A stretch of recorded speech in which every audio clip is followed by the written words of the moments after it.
Hello dear student, welcome back to our YouTube channel Avon study. आज का topic है हमारा आरसीसी स्ट्रक्चर। आज मंडे है। मंडे को क्या होता है? RCC structure. मैं आज थोड़ा ही पढ़ाऊंगा, 10-15 मिनट की क्लास, ज़्यादा भी हो सकती है क्योंकि तबीयत बहुत बेकार चल रही है इस समय। बट मैंने आप लोगों से एक वादा किया है। देखो, पेड बैच वालों में तो मैंने, और जो मेरे साथ के थे जो टीचर हैं, और वो मैंने लगा दिए हैं, वहाँ तो पेड बैच वालों को बच्चों को पढ़ा, तो उसमें तो मुझे कोई टेंशन है नहीं। बट यूट्यूब पे क्या है कि आपको रीजन बताऊं, मैंने पेड बैच वालों से कहा था, उन्होंने कहा था सर व्यू तो आते नहीं है ज़्यादा, क्योंकि बेशक आपके जो सब्सक्राइबर हैं 8.64 के हैं, लेकिन व्यू नहीं आ रहे।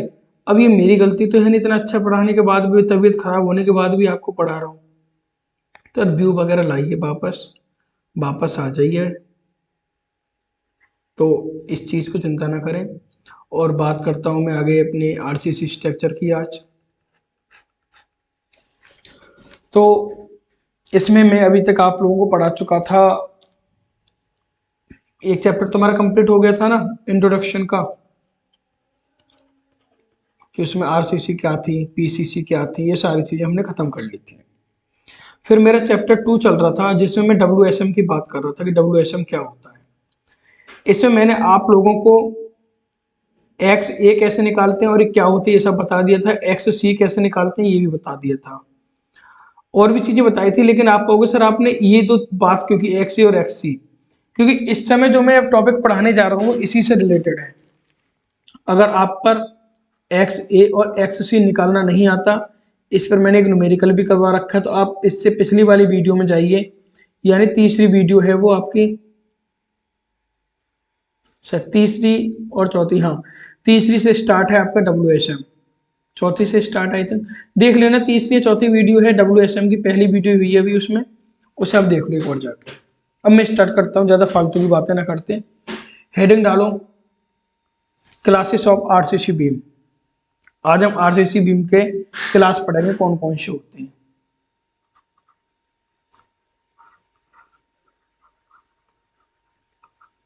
Classes of RCC beam. आप लोगों ने देखा होगा 3 तरह के हमारे पास बीम होते हैं। एक तो ओवर में हो जाएगा, एक अंडर में हो जाएगा, और एक वैलेंस में हो जाएगा। ये क्या बता दिया सर आपने जल्दी जल्दी में? अभी डिटेल में भी तो हमें बताएंगे ना। एक होता है अंडर रेनफोर्स बीम। अंडर, देखो रेनफोर्स की स्पेलिंग आपको पता होगी, नहीं पता तो REINFORCEMENT, रेनफोर्स। तो मैं यहाँ पे RF इस तरह रेनफोर्स लिख रहा हूँ, मुझे ज़्यादा नहीं लिखना पड़ेगा इसलिए। एक होता है अंडर रेनफोर्स बीम, एक होता है ओवर रेनफोर्स बीम, एक होता है आपका बैलेंस बीम।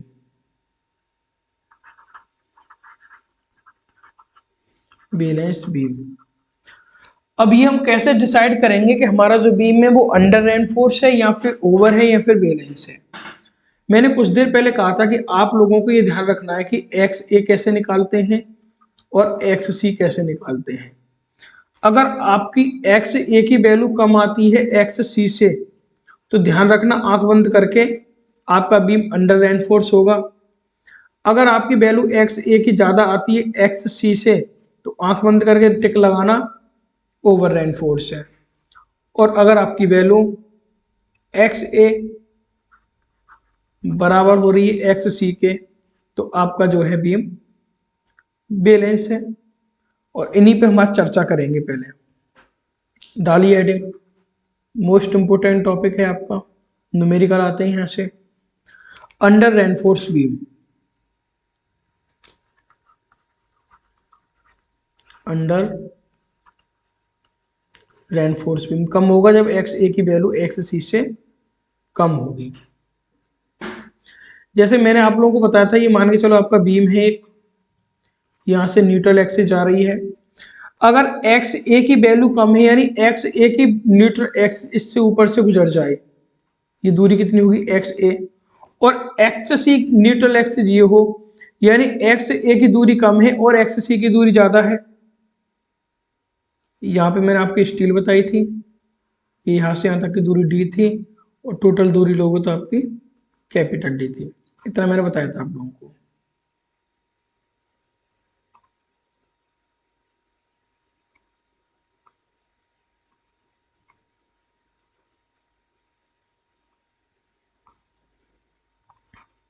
इतना बता दिया था मैंने आप लोगों को।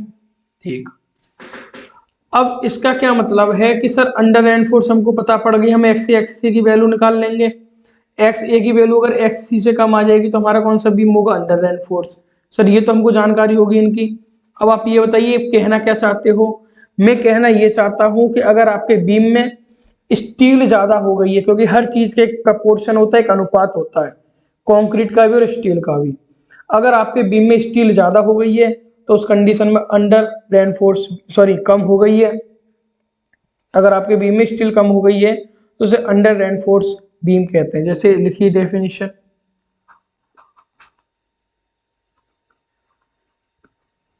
वह बीम जिसमें रेनफोर्स स्टील यानी कि प्रबलित इस्पात,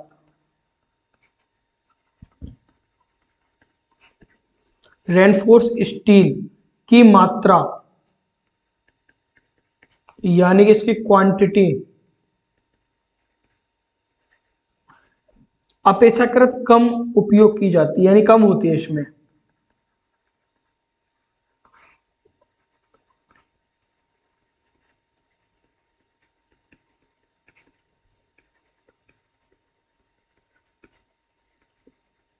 कम उपयोग की जाती है, अंडर रेनफोर्स बीम कहलाती है। लिख लीजिए बस यहां से, अंडर रेनफोर्स बीम कहलाती है। इतना हो गया।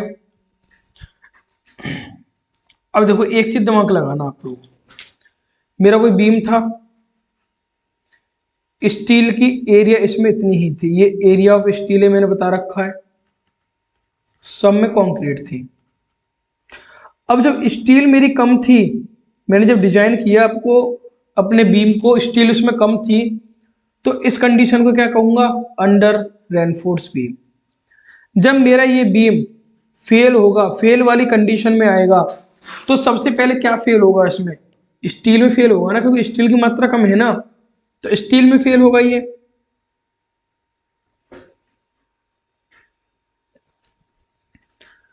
अब मैंने आप लोगों को बताया था कि जो कंक्रीट होती है उसको हम मानते हैं कंप्रेशन में ताकत, और स्टील जो होती है इसकी ताकत मानते हैं हम टेंशन में। ये मैंने बताया था आप लोगों को, बिल्कुल सर। जब मेरा बीम अंडर रेनफोर्स है और उसमें स्टील की मात्रा कम है, मेरा बीम सबसे पहले स्टील में फेल होगा। स्टील में फेल होने का मतलब है कि मेरा बीम टेंशन में फेल हो जाएगा। यही मैं यहां से समझाना चाहता था। यही लाइन मुझे एक लिखानी है बस यहाँ पे, बस, और ये टॉपिक वाला खत्म। Under reinforce beam, under reinforce beam में बीम पहले टेंशन में फेल होती है। टेंशन वो टेंशन नहीं जो आपके दिमाग में है, ये अलग टेंशन है। टेंशन में फेल यानी कि असफल, फेल होती है।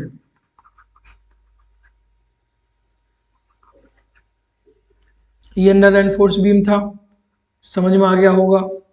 अगले टॉपिक पे चलो, इनके फॉर्मूले भी हैं वो भी लिखवाने हैं। Over reinforce beam, over reinforce beam वही चीज है। ये मेरा बीम था, साइड में बनाता हूँ क्योंकि फिर लिखने में दिक्कत आती है मुझे। मैं 10-10 पेज तो बनाऊंगा नहीं इसके लिए पीपीटी में, तो मैं सोचता हूँ एक ही पीपीटी मेरा काम हो जाए।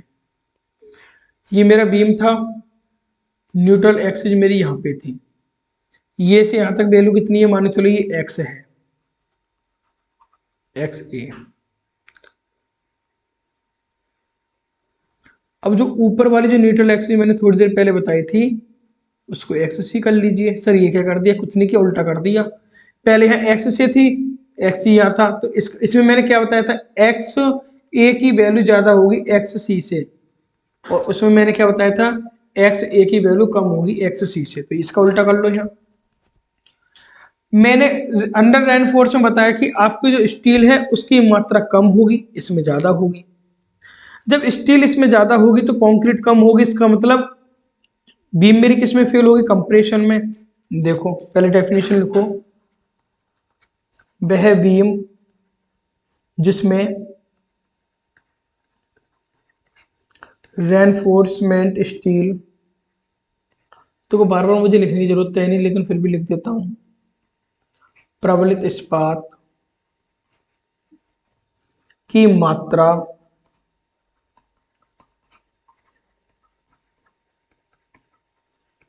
अपेक्षाकृत अधिक ली जाती है, अधिक ली जाती है या अधिक होती है। अब ये मेरा बीम था, इससे मान चलो स्टील मेरी ज्यादा एरिया में थी, कंक्रीट कम में थी, ये तो है ना। अब जब ये बीम मेरा फेल होगा, जब मेरे इस बीम की फेल होने की कंडीशन आएगी तो क्या होगा, कंक्रीट तो कंप्रेशन में है और स्टील मेरी टेंशन में है, लेकिन स्टील तो इसमें ज्यादा है, तो स्टील तो फेल होने की कंडीशन में आएगी नहीं, कम क्या है, कंक्रीट। तो जब कंक्रीट कम है तो किस में फेल होगा, कंक्रीट में, और कंक्रीट किस में फेल होगी, कंप्रेशन में। तो वही चीज लिखनी, इस स्थिति में बीम पहले कंप्रेशन में फेल होगा, बीम पहले कंप्रेशन यानी कि संपीड़न में फेल यानी कि असफल होगा। बस क्यों होगा, चलो एक रीजन और बता दूं आपको, जो मैंने बताया वही लिख रहा हूं, कोई नई चीज नहीं बता रहा। क्योंकि इस स्थिति में बीम पहले कंप्रेशन में फेल होगा, क्यों फेल होगा, क्योंकि कंक्रीट स्टील से पहले अपने परमिसिबल स्ट्रेस ग्रहण कर लेती है, क्योंकि कंक्रीट स्टील से पहले अपनी परमिसिबल स्ट्रेस ग्रहण कर लेती है।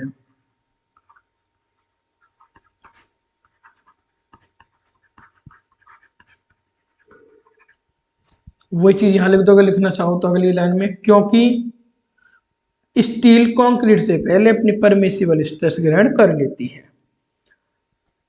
इसी बीच में एक टॉपिक आता है हमारा लीवर आर्म, उसके बाद मैं बताता हूं, पहले इसी खत्म करूं।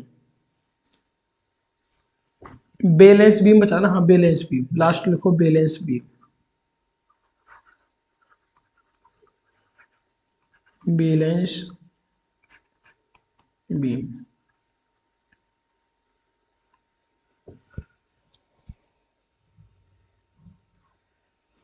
अब इसमें क्या है, वह बीम जिसमें हम अपनी स्टील को आवश्यकता के अनुसार लेंगे, वह बीम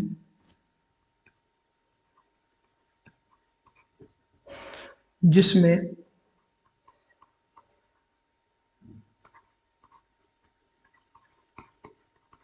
रेनफोर्समेंट स्टील की मात्रा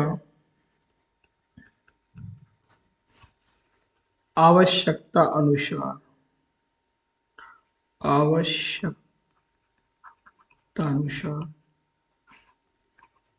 ली जाती है,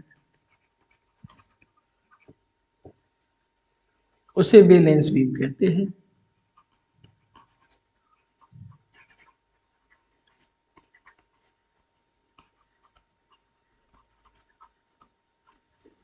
एक मैंने टॉपिक लिया था अभी, लीवर आर्म।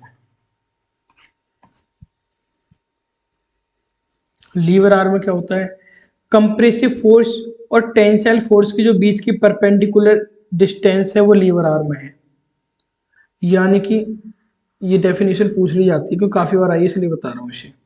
ये मैंने बीम बताया था आप लोगों को, बताया था मैंने, यह स्टील बताई थी आप लोगों को, एक मैंने यहाँ पे न्यूट्रल एक्सिस बताई थी आप लोगों को, याद कर लो, पुरानी वीडियो है सभी की सभी, बहुत डिटेल में बताया था।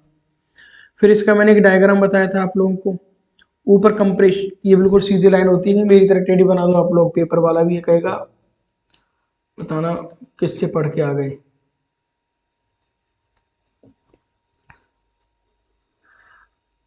फिर मैंने बताया था कि यहाँ ये कंप्रेशन का एरिया हो जाता है, न्यूट्रल एक्सिस पे बंद हो जाता है, और फिर ये टेंशन का हो जाता है।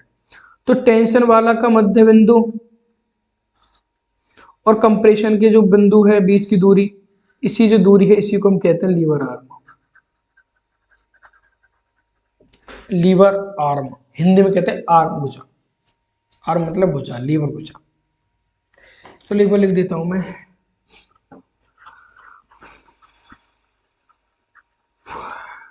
Compressive force and,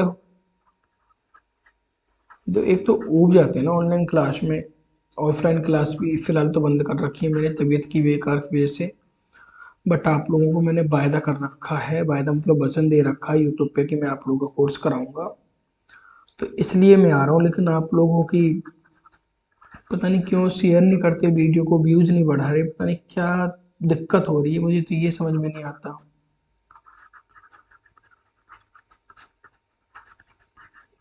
compressive force और टेंशन फोर्स के बीच की लंबवत दूरी यानी कि परपेंडिकुलर डिस्टेंस को लीवर आर्म कहते हैं।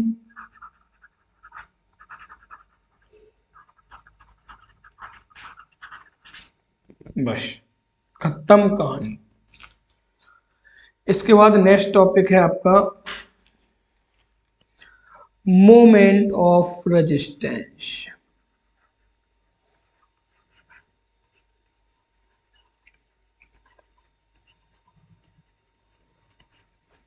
प्रतिरोध आघूर्ण।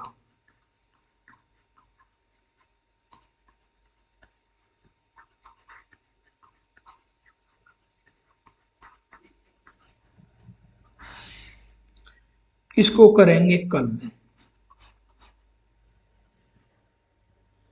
इसमें कुछ फॉर्मूले बनाएंगे हम, क्योंकि डिस्क्राइब करने के लिए आपके पेपर में आ जाते हैं। और ये हमारा WSM का लास्ट टॉपिक होगा, क्योंकि बीम वगैरह में बस इतना ही था आपके WSM में। फिर हमारा चलेगा LSM। तो सबसे पहले कोई भी प्रॉब्लम हो, मैंने आप लोगों से कहा है कमेंट कर दिया करो, और आप लोगों से कहा है कि आप क्वेश्चन लगाइए, क्योंकि मैंने क्वेश्चन बता चुका हूँ। जिसको नहीं पता चौथी वीडियो देख लेना, RCC को मैंने क्वेश्चन बता रखे हैं न्यूमेरिकल एक, और बहुत सिंपल है। नहीं होते तो आप टेलीग्राम पर आ जाइए, A1 स्टडी सर्च कर लीजिए, नहीं मिलता है तो फिर आप, क्या ऑप्शन है आपके पास में, अरे यूट्यूब किस लिए, यूट्यूब की लिंक में जाइए ना, नीचे डिस्क्रिप्शन में जाइए, वहाँ आपको मैटर मिलेगा। और सबसे बड़ी चीज़ यार मेरी, किसको शेयर वेयर करो, क्यों, तो जब रेस्पॉन्स नहीं मिलता है ना किसी चीज़ का, तो किसी भी व्यक्ति का अंदर से मन नहीं करता फिर इस काम को करने का। अब मैंने आप लोगों को वचन दे दिया, वादा आप लोगों से कर दिया, तो आप लोग ये कर रहे हो कि आप ना तो शेयर करते हो वीडियो को, ना कमेंट करते हो। यार कमेंट क्या करो, लाइक करो मत करो, छोड़ो लाइक को, लेकिन शेयर तो कर दो, व्यूज बढ़े। कमेंट करो, अच्छी अच्छी कमेंट कर दिया करो, समझ में आ रहा नहीं आ रहा तो भी कमेंट करो, बेकार पका रहा यार, लेकिन करो तो सही। परेशान है हम 1.5 साल से, करो ना।